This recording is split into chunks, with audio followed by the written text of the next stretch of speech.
פעם ביער הלכתי וקולם של ציפורים שמעתי וקולם של ציפורים מזמרים מזמורים Shabbat Shalom. The entire book of Genesis can be read as a story of sibling rivalry. We begin the book with the murder of Abel by his brother Cain, and from there we move on to the stories of Yitzchak and Yishmael, Yaakov and Esav, Joseph and his brothers. In every generation, there seems to be a pattern where a younger brother is chosen and favored over the older, and the older in jealousy plots to kill the younger. While only the first set of brothers actually succeed in having the elder murder the younger, every generation, up until the generation of Yosef, has a plot to murder the younger. It seems that the older can't handle the favor and the success and the stature that the younger has.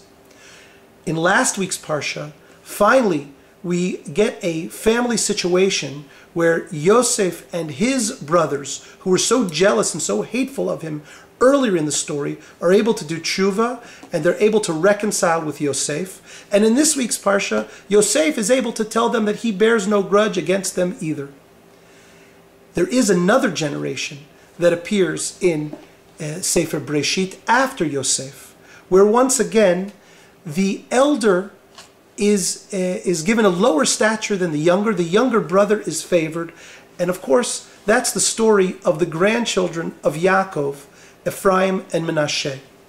When Yaakov goes to give Ephraim and Menashe their bracha, we read in the Torah, "Vayishlach Yisrael et yimino, vayashet al rosh Ephraim v'hu hatzair, v'etzmolo al rosh Menashe shikel et yadav, ki Menashe habechor."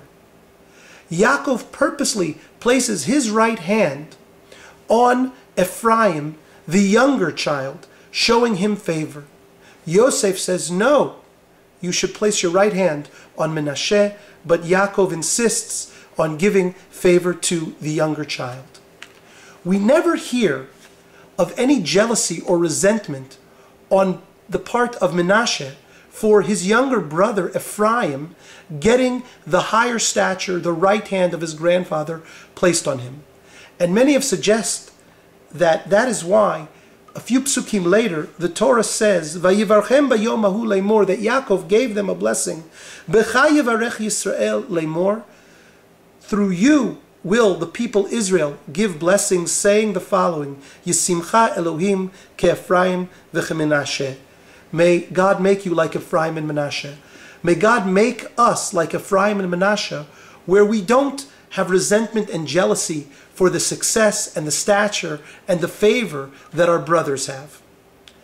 There is one last level beyond what appears in Sefer Breshit of the relationship between one brother and another. The beginning of Sefer Shmot has the choosing of God of Moshe to be the one to redeem Israel. Moshe too has an older brother, Aaron. God tells Moshe that Aaron is going to come out and meet him, and he'll be the spokesperson. Yadata ki daber yedaber hu, v'gam hinei hu yotze likratecha. And then the Torah adds three last words, v'ra'acha v'samach b'libo. Aaron will see you, and he will rejoice in his heart. Rashi, commenting on that verse, says, Lo kshata savur. It's not as you imagine, Moshe. Sheyeh makpid alecha, shata ole l'gdula. Not as you think, Moshe, that Aaron might have resentment, that you are the chosen one with the greater stature than he who was born first. In fact, he's happy for you. He is rejoicing to see you. And this is a level even beyond Ephraim and Menashe. Sefer Breshit tells us of the importance of being able to get along with our brothers, even when maybe they have stature that we would desire for ourselves. But Sefer Shmot begins and gives us a message beyond, that the way to build a people is when one brother can rejoice over the success of another. Today, in Israel in particular, and in the Jewish world at large, this is a very important message, that we as Bnei Yisrael, as all the children of Israel, need to learn to rejoice over the successes and the favor and the stature of our brothers and not hold resentment for them.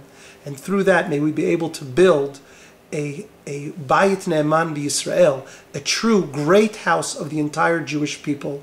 Shabbat Shalom. Amen. China wilder allein und gern gesund Fegerlach, Größe und Klein, der Fegerlach gesehen, gehen, singen,